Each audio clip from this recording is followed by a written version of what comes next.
आता आपल्या आवडत्या मालिकेचे संपूर्ण भाग मालिका प्रसारित झाल्यानंतर लगेचच पाहू शकता फक्त सन नेक्स्ट वर. भारतातील प्रेक्षकांसाठी मोफत सेवा.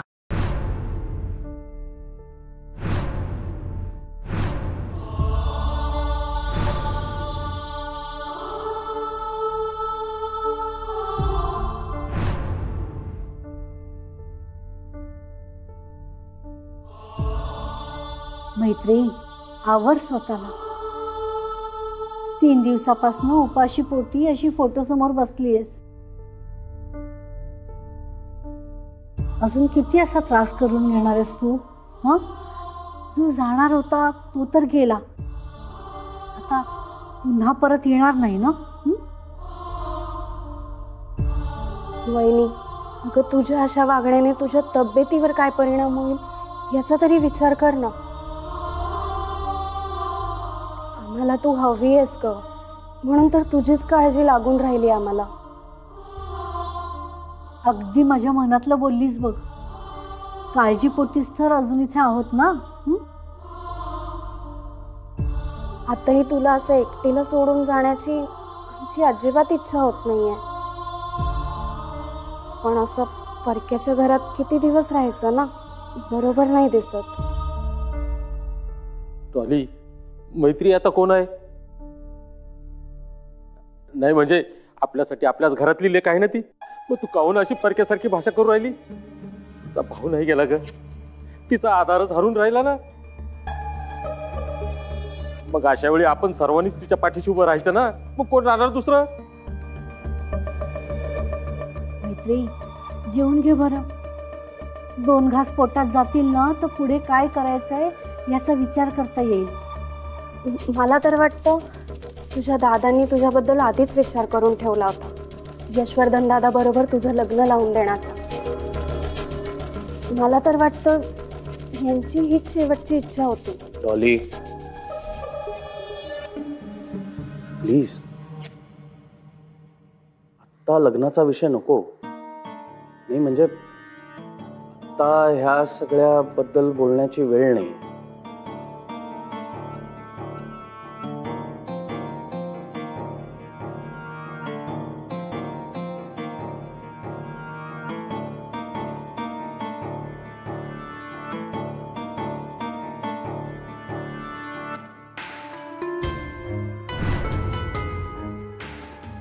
मैत्री मॅडम,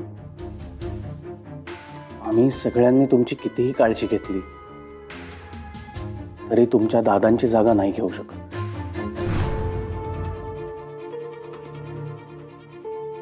त्यांच्या एवढी काळजी, त्यांच्या एवढं प्रेम जगात तुम्हाला दुसरं कोणीही नाही देऊ शकत.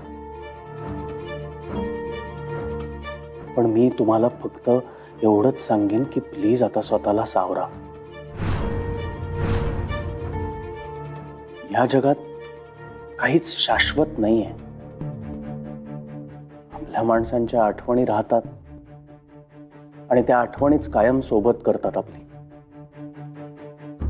आम्ही सगळेही तुमच्या बरोबर आहोत, कायम राहू.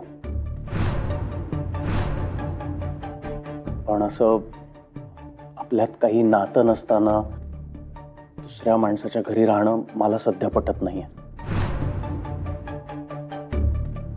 तुम्हाला कधी काही गरज वाटली, आठवण आली तरी सुद्धा फोन करा. मी अगदी पुढच्या काही मिनिटात तुमच्या समोर हजर असेल.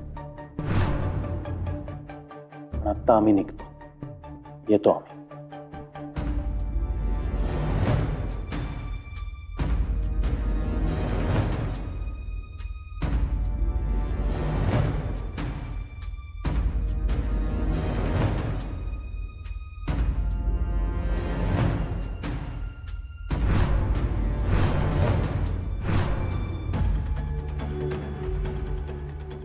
येतो आम्ही.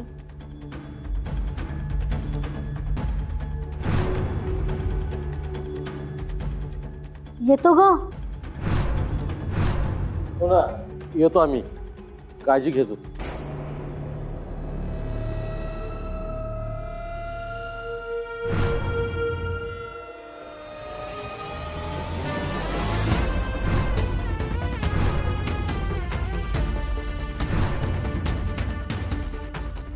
मला आत्ता तुमच्या सगळ्यांची गरज आहे. जर आपल्यात नातं नसणं तुम्हाला सगळ्यांना माझ्यापासून दूर नेत असेल तर मी नातं जोडायला तयार आहे. प्लीज मला एकटीला सोडून जाऊ नका.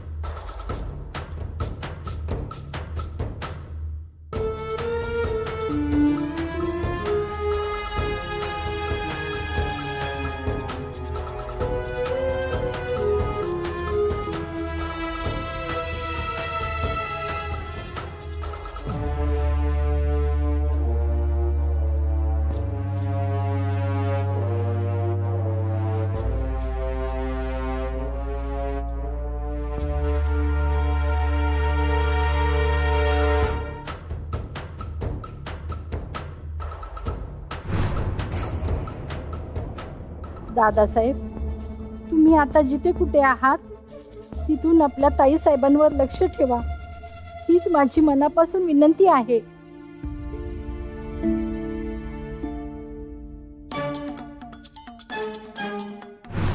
जास्त का सुटू राहिली ना अक्का? नवीन कपडे आहेत ना दादा, म्हणून. नाही, प्रॉब्लेम कपड्याचा नाही, आपला आहे. काय आपल्या कातडीला इतक्या नवीन कपड्यांची सवयच नाही ना. होईल.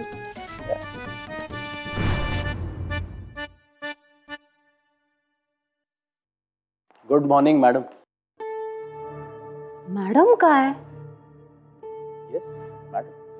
आता आपलं लग्न झालंय. मॅडम वगैरे काही नाही, मी तुमची पत्नी आहे. पण जुनी ओळख अशी पटकन विसरता येत नाही ना. हो, पण मी सांगते म्हणून प्रयत्न करा. नाही, तुम्ही म्हणताय म्हणून मी प्रयत्न करून तुम्हाला मैत्रीही म्हणे नाही, पण मनातून तुम्ही नेहमी माझ्यासाठी मॅडमच असणार.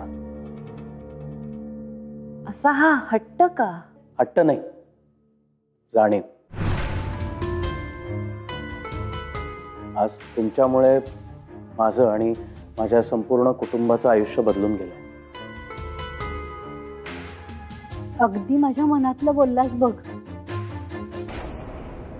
तुम्ही सगळे बसा बोलत, मला निघावं लागेल. तुम्ही कुठे निघालात?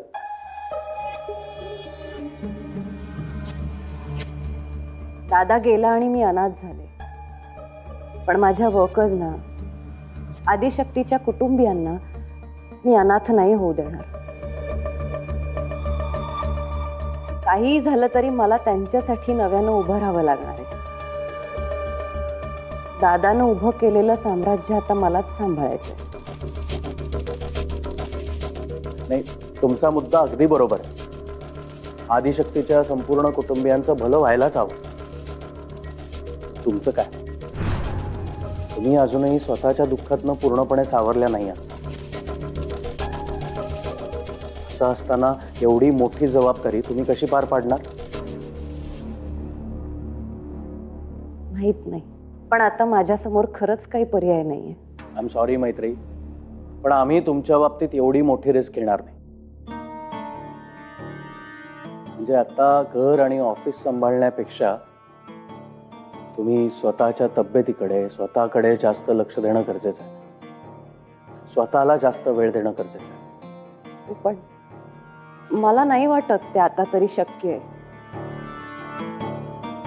आम्ही सगळे तुमच्या आजूबाजूला असताना अशक्य असं काहीच नाही. मी आणि माझी संपूर्ण फॅमिली आदिशक्तीचा हा सगळा भार वाटून घ्यायला पूर्णपणे तयार. इनफॅक्ट आत्ता तुमच्या समोर मी सगळ्या गोष्टी मार्गी लावतो.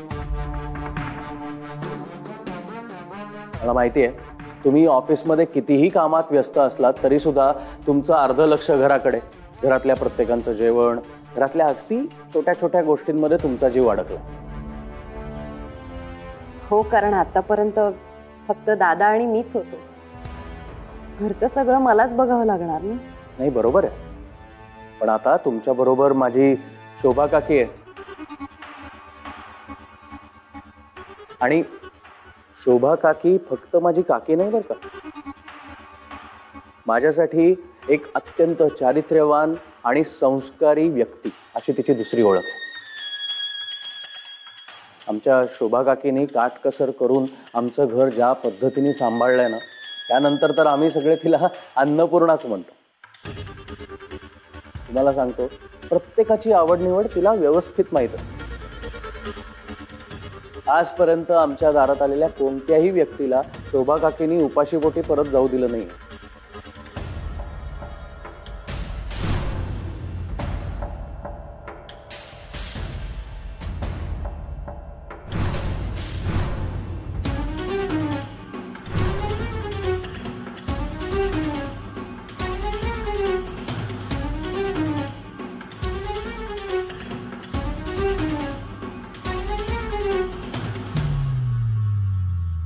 बोल काकी, मैत्रेयी घरातनं जाणार नाहीये, त्या बाबतीत तुझं काय मत आहे?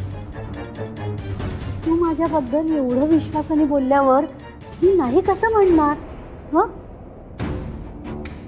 मला कितीही त्रास झाला ना तरी चालेल, पण माझ्यामुळे माझ्या मैत्रिणीच्या खांद्यावरचा भार हलका होणार असेल ना, तर ही जबाबदारी घ्यायला मी तयार आहे. घ्या. तुमची घराची जबाबदारी संपूर्णपणे संपलेली आहे. मैत्रेयी मॅडम, आमच्या मामांबद्दल तुम्हाला एक विशेष गोष्ट सांगितली नाहीये. म्हणजे आमचे मामा गेली 15-1 वर्ष एका ट्रान्सपोर्ट कंपनीत कामाला आहेत, मॅनेजर म्हणून.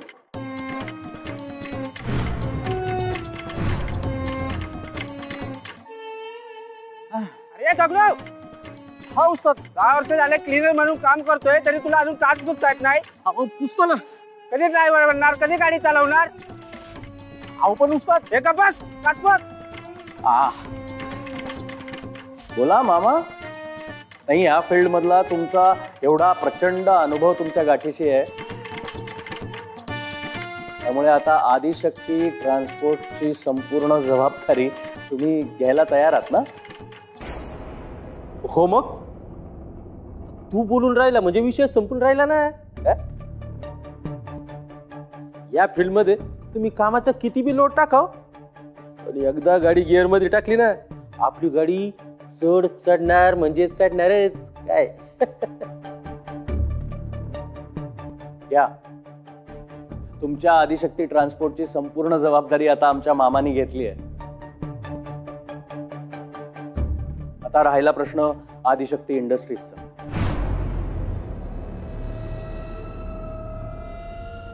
प्रिन्स, कोणत्याही कामाची जबाबदारी घेणं, प्रेशर हँडल करणं आणि समोरच्या व्यक्तीकडून आपल्याला हवं ते काम व्यवस्थित काढून घेणं, या बाबतीत आमच्या प्रिन्सचा हात कोणीही धरू शकत नाही.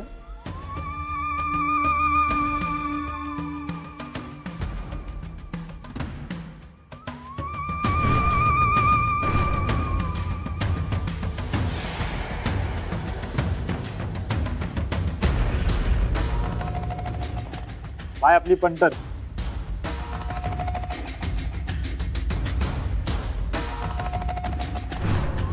हा ब्लेड जिभे खाली ठेवायचं, कामाच्या टायमाला सपकन काढायचा, रपकन वार करायचा आणि पुढे झटकन परत तोंडात ठेवायचं. आलं का देणार? वाट्या नवीन गपचूप या लोकांच्या हाताखाली काम करायचं, समजलं का?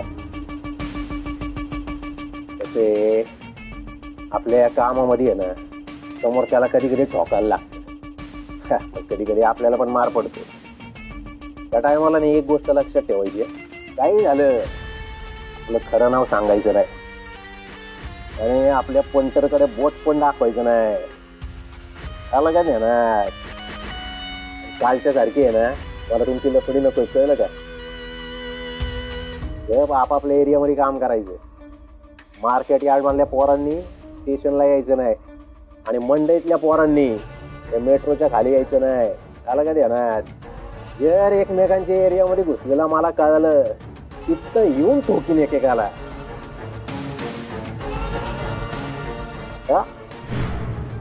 प्रिन्स,